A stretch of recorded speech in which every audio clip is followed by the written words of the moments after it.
Hello, everyone. Hi. Thank you so much for coming today. My name is Zoe Burkholder. I'm a professor of educational foundations here in the College for Education and Engaged Learning at Montclair State University. And I'm also director of the Holocaust, Genocide, and Human Rights Education Project. I wanted to start by thanking you all for coming to this special exhibit. We are excited to host this exhibit, which is designed to help all of us learn a little bit more about the Armenian Genocide through the personal story of one family and their descendants. Through the photographs, panels, artwork, and family artifacts that are displayed around this room, you're going to have the chance to learn about the story of Arek and Moses Zakarian, two beautiful young people who were born to loving families and who had the misfortune of living through a devastating era in Armenian history. Our opening reception today is designed to help you understand a little bit about why it is so important to learn about, talk about, and commemorate the Armenian Genocide. We're going to hear from scholars, artists, curators, and descendant family members who've helped to put together this special exhibit that you'll have a chance to tour at the end of our program. Thank you for being here today. By listening and learning to the story that you're going to hear more about, you're all taking that really important first step in learning how to protect human rights for all people moving forward in our society. We'd love to hear from you at the end of our panel today. We're going to have a Q&A session. So if you're sitting here and you have some questions about what you're hearing or what you're thinking, please let us know, and we'd love to hear from you. We have an online program for today's event, and the QR codes are behind me. So if you're a student in the room especially, I thought you might do better with the QR code than the printed version. We do have printed versions of the program for anyone over the age of 25 who doesn't understand what I'm talking about when I say grab the QR codes. But there they are. There's a URL at the bottom as well. I'd like to start by thanking my friend, Joe Bavazzano, who's at the back of the room here today. Can you wave to us, Joe? Thank you, Joe. Joe is the director of the room we're sitting in, which is the ADP Center for Learning Technologies. This is one of our college and university's most important resources, and it offers all sorts of training programs on how to use technology as a teacher and a professor in the classroom in exciting new ways. And there's a lot of workshops and opportunities to take special classes here for the students in the room. I encourage you to take advantage of that. I'd also like to say a special thank you to the Dean of the College for Education and Engaged Learning. Mr. Vincent Alfonso, Dr. Alfonso is in the back of the room and has been a huge supporter of this special exhibit and provided many resources from the college to make this happen. So we're very grateful for him. I have the honor of introducing our panelists here today. And so what I'm going to do is introduce them right before each person speaks, if that works for everyone. And I'm delighted to introduce our first guest, Mrs. Brianna Doherty, who is from the New Jersey Commission for Holocaust Education. She's going to tell you a little bit more about that. And they are a funder and supporter of today's exhibit. Brianna?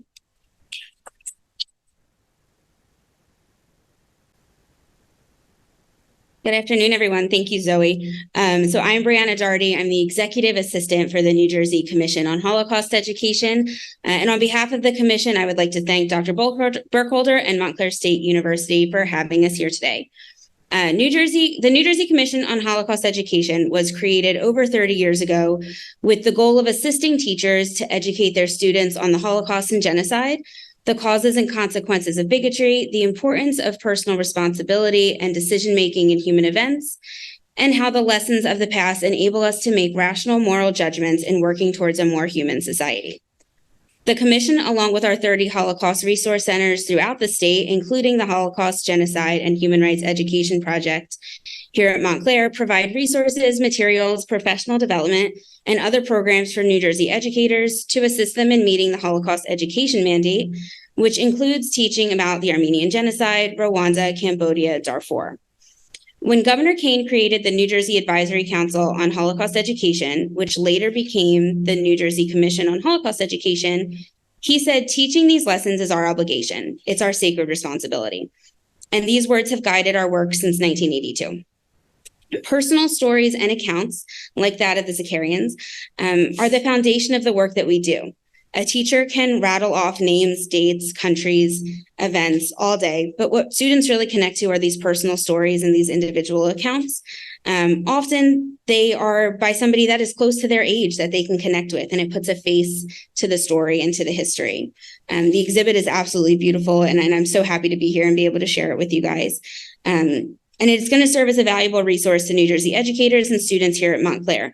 So thank you, Susan and Alan, for sharing your family's story. Thank you, Dr. Segal, Ms. Rogerio, and Ms. Casey, for your hard work in establishing this exhibit. And thank you, Dr. Burkholder and Montclair State University, for hosting this exhibit and your continued support in the Commission's effort to fight hatred, bigotry, and prejudice whenever and wherever it exists. Thank you. Thank you so much, Brianna. And it is my pleasure to now introduce my friend and colleague, Dr. Kate Timoni. Kate is the Associate Professor and Chair of the Department of Religion at Montclair State University, and she is a member of the United States Holocaust Memorial Museum Committee on Ethics, Religion, and the Holocaust. She's also editor of a very prestigious academic journal called Genocide Studies and Prevention. Her scholarship addresses the intersections of religion, human rights, genocide, and the theory of history. She earned a BA from Wake Forest, an MED from the College of William and Mary, and a master's and PhD from Florida State University. She teaches courses on religious ethics, the Holocaust and genocide, African religions, religions of the world, and religions and human rights. I know some of her students are here with us today, so thank you for joining us, students. And join me in welcoming Dr. Timoni. Good afternoon, everyone. My apologies. I think my bio is going to be longer than my remarks. So thank you to everyone for this opportunity to share a couple of thoughts about the exhibit. It is wonderful to see so many people here and to see my students.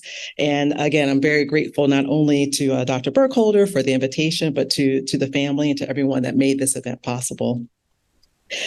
This is a very compelling exhibit by the Zakarian family, and opening their lives to us is quite a gift. And I just want to talk about the crucial role of memorialization within the academic field of genocide studies, within which I am immersed, but also the role of memorialization among communities just in our everyday realities and collective memory. And I like to share these thoughts through just 3 points. One of them is that sometimes the tension that we see within the field of genocide studies between history and memory. The second is to talk about the power of objects and narratives, which Ms. Doherty already referenced, and then the importance of community. So first, genocide studies is still largely dominated by international lawyers and historians. And there are many historians who still believe that their discipline is a kind of objective science, that their role is to engage in a kind of cognitive recovery, to look at truth and the recovery of truth. And I have this on good authority because I actually have co-authored several pieces with a historian. And in this kind of empirical recovery, or in the substantiation of the Armenian Genocide through empirical evidence, in some ways, it can eschew personal stories, or it can eschew kind of forms of memory as another way of understanding the larger context of the Armenian Genocide. And this approach often entails actually privileging the archive of the perpetrator. And this was something that I was recently reminded of when I had the opportunity to hear a lecture recently by a scholar of the Armenian Genocide who was attracted to the field in part because her own family story was lost. And her name is Elise Sarmajian, and particularly she looks at how the Armenian Genocide, as it begins to gain recognition, that there really is this kind of decisive role that personal stories and memory can play in collective identity with people who are striving to retrieve, to validate, and to make known and have acknowledged their own stories and their own histories. So this really is about being able to, yes, provide this larger and have stories be a kind of backdrop to this larger event, but it's also about being able to tell your story on your own terms. And it's also about being able to, at times, actually challenge the very narrative that many of us have come to understand or has been adopted through more official channels. So in this way, we start to see memorialization allow for kind of autobiographical narratives to become part of a larger kind of collective history. Second is the power of artifacts and narrative. So, for instance, in looking at the digital archive online, we see that there is a depiction of a wedding procession, right? We see that there are musical instruments. We see that there are places of worship that have been destroyed.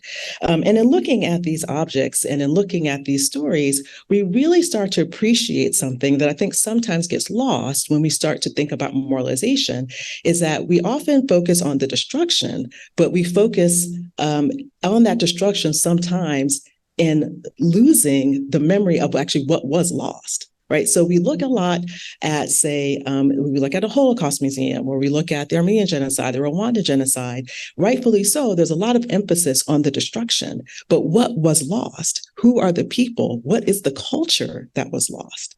And so this is something that all of these artifacts bring to life for us. This is about us sharing as a community that which perpetrators tried to destroy, which was a community and a culture which has now decided through its own defiance and resilience that that culture will continue to be part of our world culture through the sharing of these very personal and often painful stories with the rest of us. So these objects then become imbued with a kind of importance that perhaps they didn't have at the time that the families actually used them in their everyday lives. So they do in some ways become kind of rarefied for us in communicating these stories of loss in sharing them with us.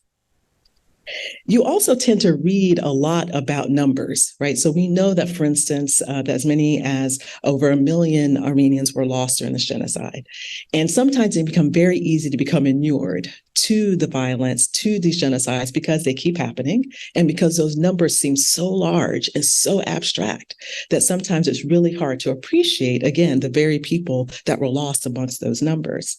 And so I feel as though these artifacts, these sharing of stories have the ability to humanize those very large numbers and to also to be able to have us understand that this could happen to any of us. That this is not something that's relegated to a particular time in history. It's something that's happening right now. It's something that can happen and has happened here in the United States. And then last, this legacy, and this is actually indicated in the materials and in the promotional materials for the exhibit, is that this legacy holds a broader meaning, connecting in various ways the experiences of other survivors and refugee communities in southern New Jersey and the Philadelphia area. And it's not only doing that, but it's connecting all of us as humans. This is an opportunity for us to be able to be reminded of the shared humanity that we have.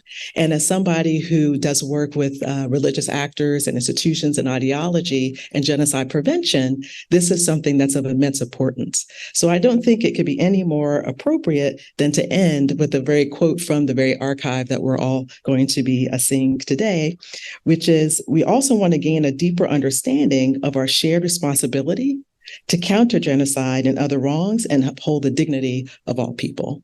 Thank you.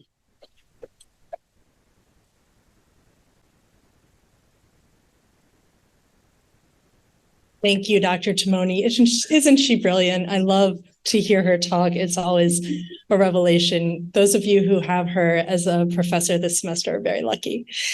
I'm very pleased to introduce our next special guest, Professor Cynthia Ruggerio, who has a JD and who is an alumna of the Holocaust and Genocide Studies Masters at Stockton University. Ms. Rogerio has worked closely and very personally with the scholars, curators, and descendant family members to make this exhibit come alive and to give it a lot of substance and scholarly weight. And we are very grateful for her work. Professor Rogerio, thank you.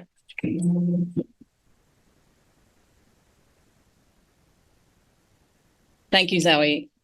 push this down because I'm 2 feet tall, and everyone at Montclair for making this possible. And also thank you to everyone who's watching via Zoom today. Our team is very happy to have this exhibit on display at Montclair through the fall semester. Unfortunately, Dr. Roz Siegel could not be here today, as Zoe mentioned, or she didn't mention it, but he couldn't be here today. And on Roz's behalf, I wanted to offer a few words about Stockton's new Armenian Genocide, Armenian Studies Initiative. With the help of donors like the Zakarian grandchildren, Stockton has launched an Armenian Studies Initiative to promote research, teaching, and community engagement on Armenian history and culture. A culture that is so rich, as Dr. Temoney suggested in her words. The initiative involves the collection of family papers and remembrances, including a special collections library archive to advance Armenian studies. In addition, the initiative promotes scholarships for students from Armenia and those with Armenian language skills. Stockton is also offering a new online Western Armenian language course with Dr. Talin Susian. Dr. Susian is a well-regarded scholar in the field of Armenian studies, and the course will advance the preservation of Western Armenian language while also promoting cultural studies.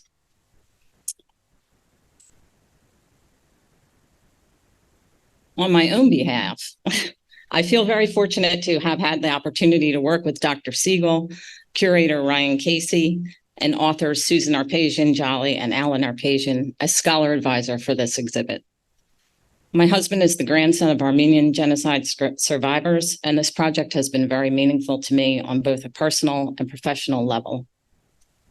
Tremendous progress has been made in the area of Armenian genocide awareness and education over the past several decades. This is not only to the credit of Armenian, Turkish, and Kurdish scholars who have worked tirelessly to counter denial, often at great personal risk, but also because of people like Susan, Alan, and the other Zakarian grandchildren who have had the courage to share their family stories with us.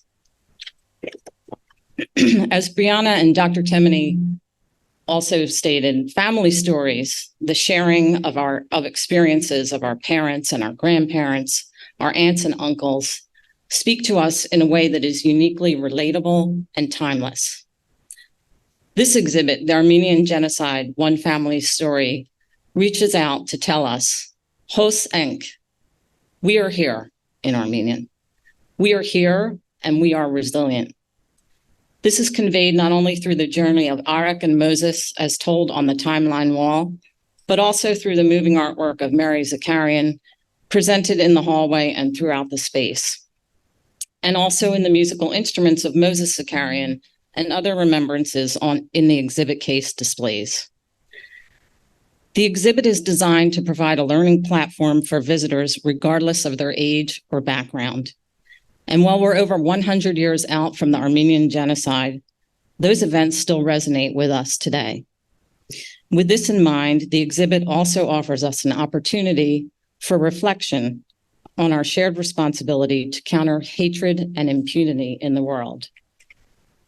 And as we sit here with the news of the killing of civilians and forced displacement in Artsakh this week, we know that there's still much work to be done. One genocide scholar aptly put it this way recently: genocides are hard to imagine until they happen. Once underway, they are almost impossible to stop. Sadly, scholars and others have been warning about the growing danger in Artsakh for some time now. I know that I speak for our exhibit team when I say that I'm hopeful that the Armenian Genocide, One Family's Story, presents an opportunity not just to learn about the past, but to better understand the present. Hrant Dink is commemorated on one of the exhibit walls here at Montclair. He was a Turkish Armenian journalist and a human rights activist who was murdered in Istanbul at the age of 52 because he spoke and wrote about the Armenian Genocide. He left a legacy that tells us to always try to understand one another and to respect one another, no matter what our background or our individual experiences. It's only in this way that we can make real progress recognizing and responding to the struggles of others who face similar human rights abuses. I hope that our exhibit offers some insight and motivation along these lines as we work to make our world a better place. Thank you again for coming to see our exhibit today, and I'll turn it over back to you, Zoe. Thank you.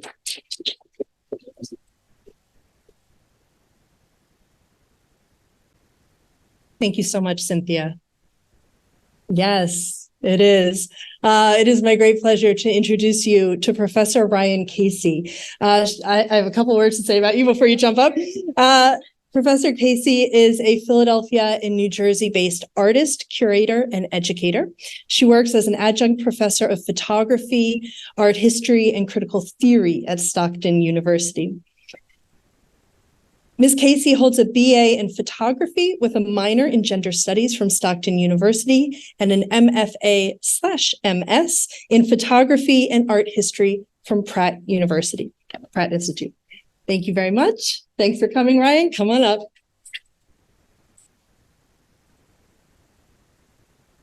Hi, everybody. So I just wanted to, I'm not going to take up a lot of time here, but I do want to introduce you to the exhibit. I'm the curator and designer, but I kind of feel like that's a little bit of an odd thing for me to say because it's such a collaborative process with our whole team. But I do want to point out some of the different stations in the exhibit. So as you move around the space, you kind of can pick up some of the more important elements of it. Obviously, the most important, I'm going to kind of bring your attention to the right-hand side here, is actually the main wall. This particular wall, I think, is what I originally envisioned for the exhibit. My idea was basically to have these sort of three stages, pre-genocide, the genocide itself, and then post-genocide.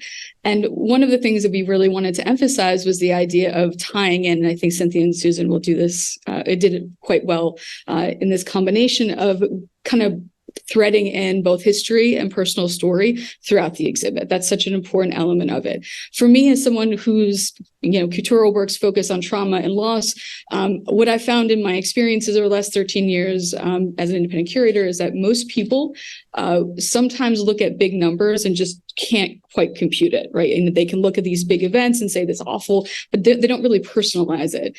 What I found, though, is that if you tell someone your own story, your own personal family story, I lost my dad, I lost my mom, so people are automatically empathetic. And so one of the big elements of this exhibition is to try to our best effort to really tie in something that's sometimes larger than life, something we can't quite understand, with a personal story that would hit home.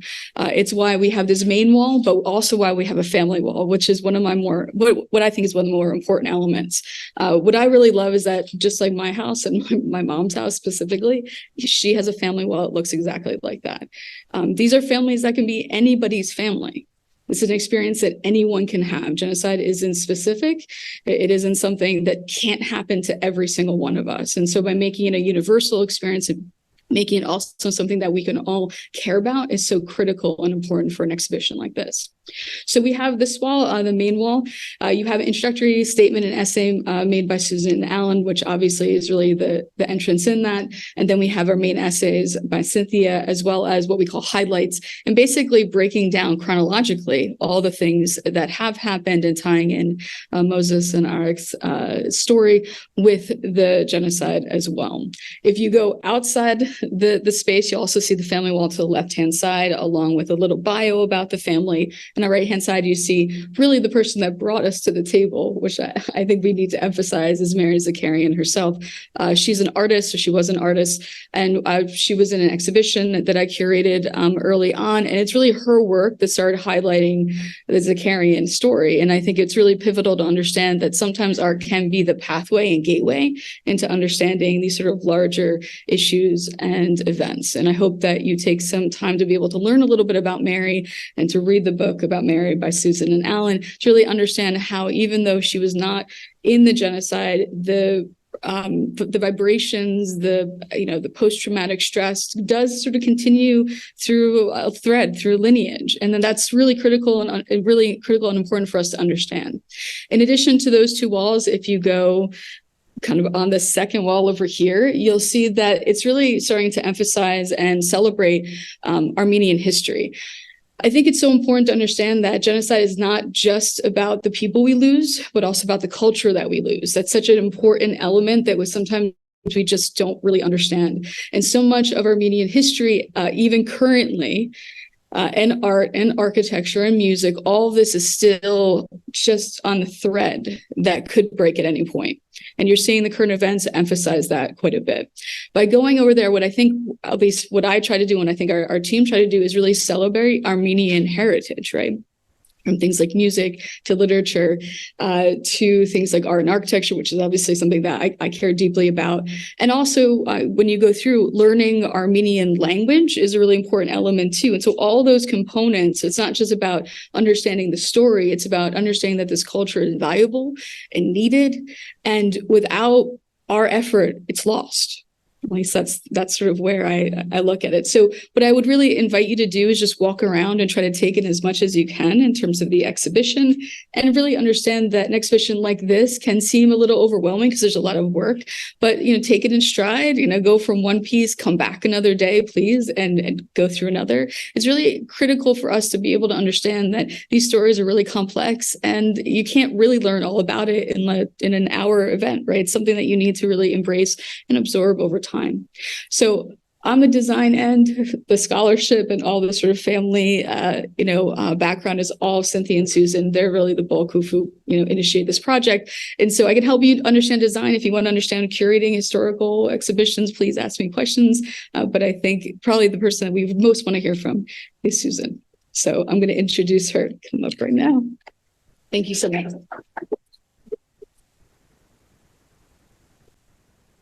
Well, I don't know if I'm the person that we most want to hear from, but I'm happy to be here, and I'd like to express my profound thanks to Dr. Burkholder and Brianna and Dr. Timoni for their interest and their comments, and for being here today and organizing this wonderful event.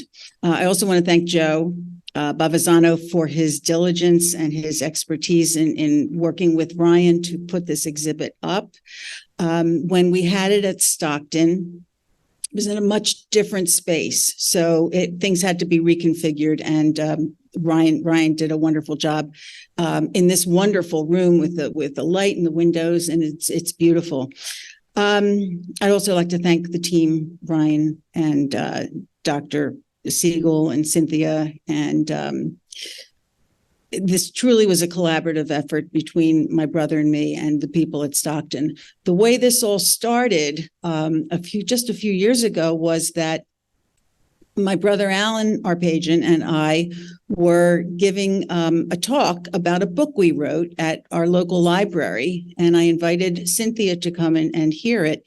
The book is entitled Out of My Great Sorrows, The Armenian Genocide, and artist Mary Zakarian.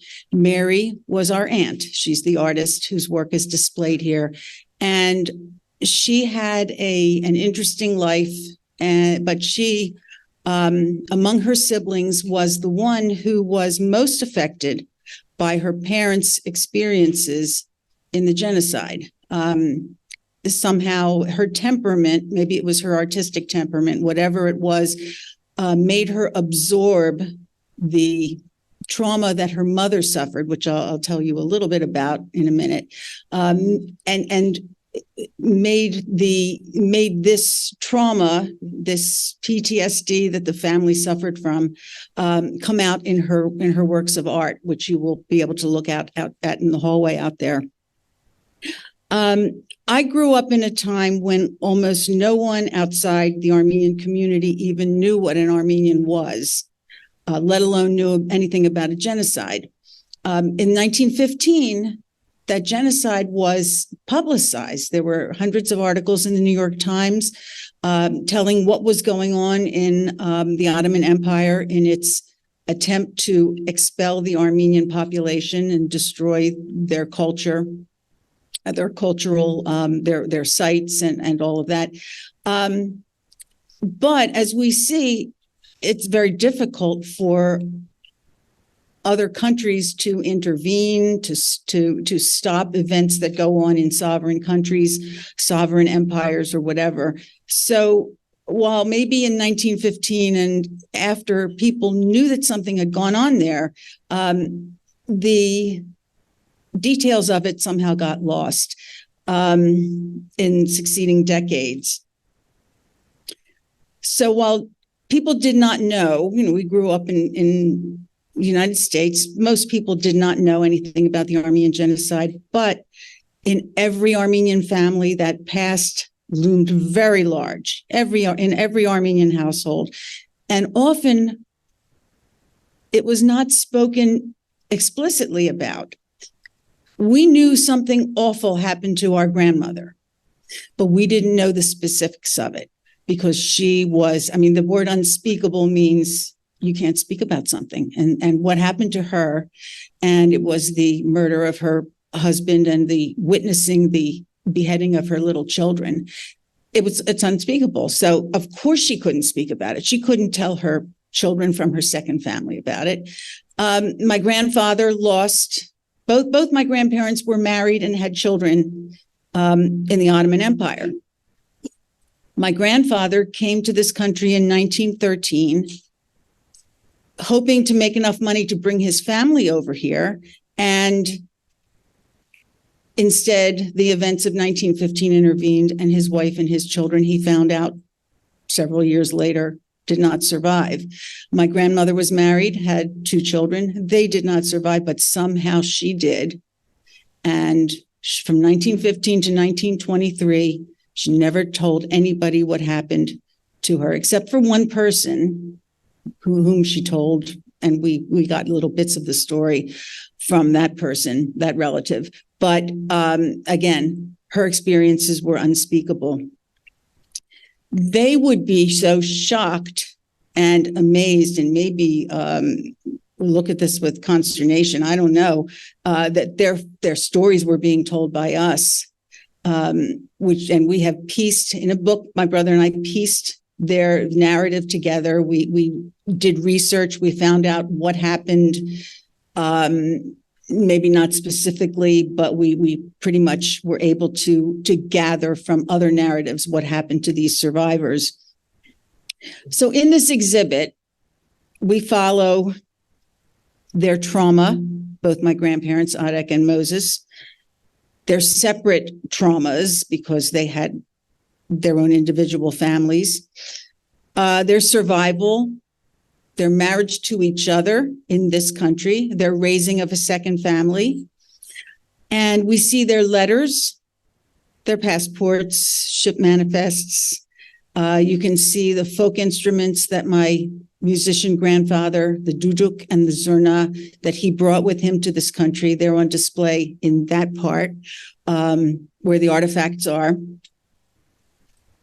Over 100-year-old instruments.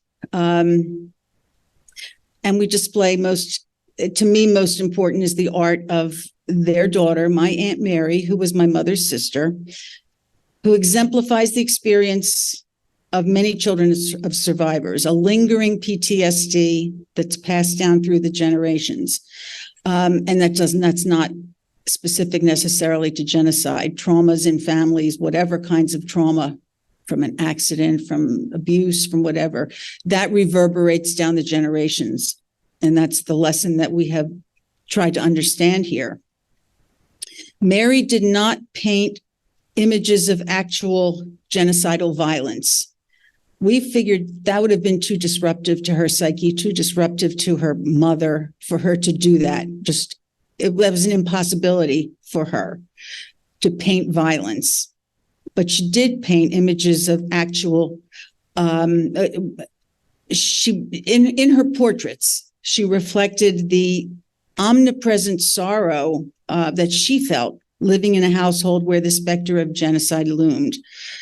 Mary's paintings, which you can see here, especially of her parents, speak to collective memory based on the family story, even though that story was largely unspoken and unspeakable, as I said.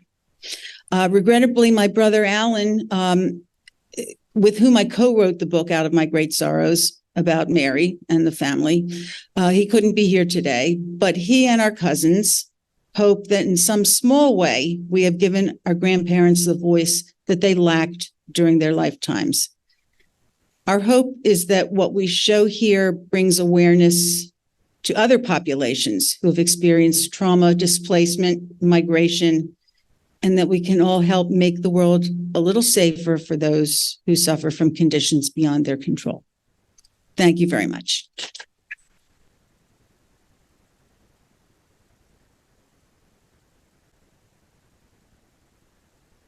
Thank you so much, Susan. Thank you for speaking with us here today. Thank you for sharing your family's story, and thank you for all of the work that you have put in to helping to create this exhibit and to the book that you wrote. Everyone who's here in the room with us today, we're going to have a short time now to ask some questions, and all the folks who are speaking here today would be happy to respond to any questions you have. And then you're all going to be invited to grab a cup of coffee and explore the exhibit. It's really just remarkable, and I know that you're going to love it. I'd like to open it up to questions from the audience. Does anyone have any questions for anyone who's spoken here today? Yes. Was Mary the oldest of the siblings in the household? I'm going to just repeat the question for the folks who are watching online. And the question was Mary the oldest of the siblings in the household? And Susan, maybe you can help us answer that? Yeah, come on up. Thank you. Thank you for your question. Thank you, Mrs. Geller, for your question. It's an interesting one and an important one. When my brother and I were writing the book about the family, and we talked about each of the siblings, but we said Mary was the only one who seemed to have been so profoundly affected by her parents' experiences, and we were wondering why. So you asked, was she the oldest? She was not the oldest, which is surprising. You would think that the oldest child would have a deeper connection to the parents, perhaps, or take on more responsibility on or guilt onto herself. Mary was the third daughter. So as I was going to say, when we were writing the book, our editor said to us, "Well, why do you think Mary was different from from your mother, from your aunt and your uncle? What was different?" So we had to try to figure out what was it that made Mary so profoundly affected. We think it was perhaps three things. One was her temperament. She was kind of a volatile person, and I'm sure she was a volatile child. And I don't know if you call that the artistic temperament that came out in her or whatever. She's extremely sensitive. That's one thing. Another thing was birth order. She was the third daughter, born in very quick succession. The three girls were 15 months apart. And we had to try to imagine these traumatized people in the Depression, having no money, not knowing the language, raising three children, three little girls under the age of 3 in a one-bedroom flat, probably with no electricity, who knows? And that the third child with this volatile temperament probably was upsetting to the parents, disruptive to the household. So she was somehow probably, well, she was less docile than her older sisters. We just know that. The other thing is gender. I think that my grandparents, and you hate to say this, having three girls in succession was disappointing to them, because in the culture they came from, the male child was the important one, because the male child could grow up and help support the family. So when their third child, who turned out to be probably difficult to handle, turned out to be a female, they probably were a little upset about that and unconsciously conveyed that to her. They eventually did have a son, yay. And that was like very, that was very rewarding to them. But I would chalk it up mostly to her temperament. Her temperament was different, and that's why I think, if that answers the question. Sure. Marius.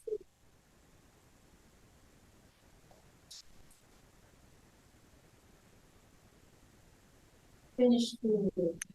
All of the Zakarian children were excellent students, excellent students. They all went to Girls High in Philadelphia. The girls did. They went to Girls High, which was at that time the most elite school in the city. So they did very well, and I think that it was drummed into them. You have to do well in school. They went to school at the age of, I don't know, 6 or 7, knowing no English at all. And they just were very, very bright. Mary, I did find one of her report cards. She flunked gym her senior year. I don't know what that was like shocking to me, but that was, yeah. She always felt, though, Mary felt like she was an outcast. The other sisters didn't think that way at all. And neither did the brother. But Mary felt that she was discriminated against at Girls High, and she just had little grudges. There are things that upset her that didn't upset other people. Maybe it's an artistic temperament. I don't know. Anything else on Mary and her? Yes.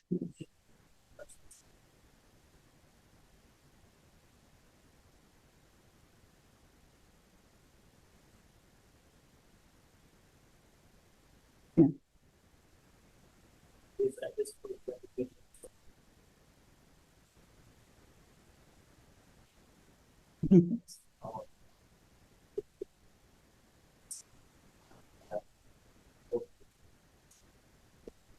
It was extremely gratifying when President Biden recognized the events in 1915 as genocide.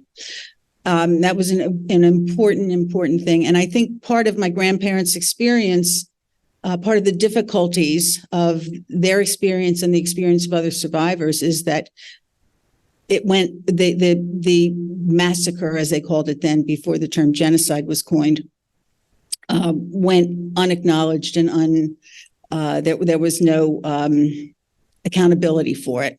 So while I would say that while recognition is very important, there has to be another step, and that is holding the perpetrators accountable. Because without recognition without accountability is very limited, because it's the accountability that will help deter others from committing genocide. Yeah. Okay. I'll go sit down. No, that's okay. No, stay up. I just wanted to add, in terms of recognition, that one of the most significant things over the past, I'd say 20 years, is the work of Turkish and Kurdish scholars.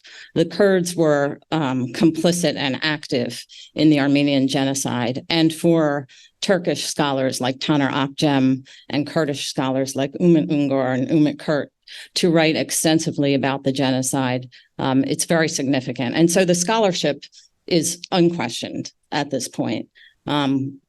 Recognition by Turkey is likely, if it ever happens, would be achieved if Turkey becomes a true democracy, which seems to be a very difficult goal. And that's one of the things that a lot of the Kurdish scholars and Turkish scholars do push for and write about as they reflect on where things were in the Ottoman Empire in 1915 and where things are now. So.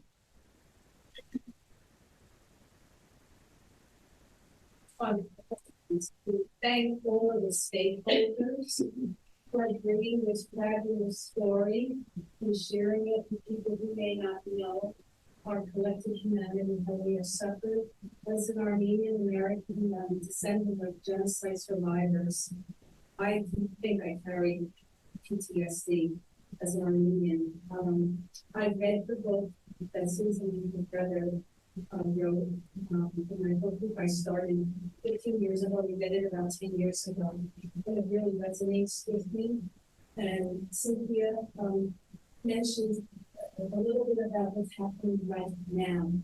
Right now, two big powers, the collective people of 120 million, are trying to annihilate a little country of 3 million. So we talk about ethnic hatred. It's also about geopolitics in the wrong neighborhood. Hearing about these years, and everyone can live in harmony and peace. I have friends who are supposed to be the the next Thursday on another trip of mission and philanthropy. I've been to Artsakh, which is one of the places going to Memorializing.